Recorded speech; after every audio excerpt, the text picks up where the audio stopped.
This is by far the worst motel I've ever stayed in. Even the ones that didn't have like electricity or a fan or electrical socket still were better than this. Because it is absolutely freezing in here where I can see my breath. It's like a fucking meat locker. There's no heater.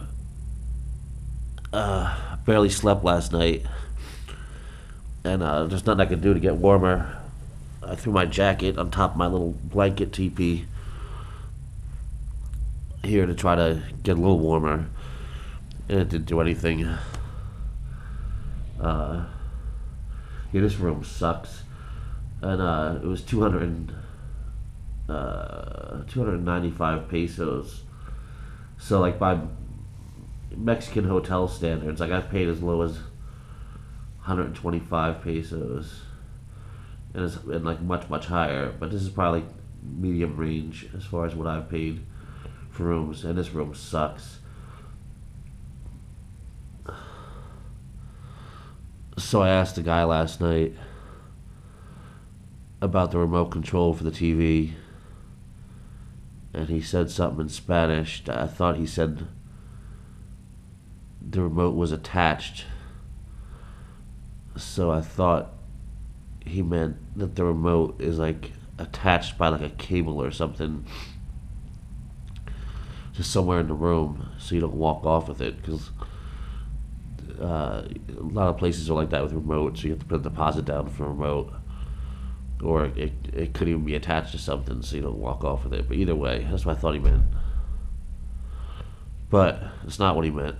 What he meant was, after I came in the room, I couldn't find a remote, and I tried to change the channel manually on the TV itself, and there was like a lock on it. It wouldn't allow me to change the channel, even with the buttons directly on the TV.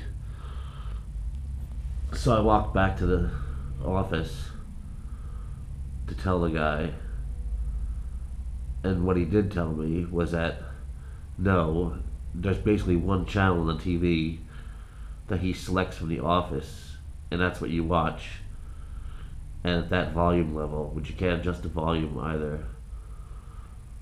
So he had soccer on last night. Then there was a novella, like about, I don't know what this was, some kind of drama novella, like about a drug gang. And then there was like a Tammy Faye Baker, but like Spanish version, religious channel thing on. So the only option was to shut the TV off. Tried to run the hot water this morning, so I figured if I could take a hot shower and like get a little warmed up, I could just throw my clothes on and maybe get out of here. But of course, there's no hot water. I'm fucking stuffed up too. It's absolutely freezing. I don't know what temperature it is. You can see your breath, but it's been like that all night. Like I would guess it's gotta be below 40 degrees in here. It has to be. Oh, it's fucking the worst place ever.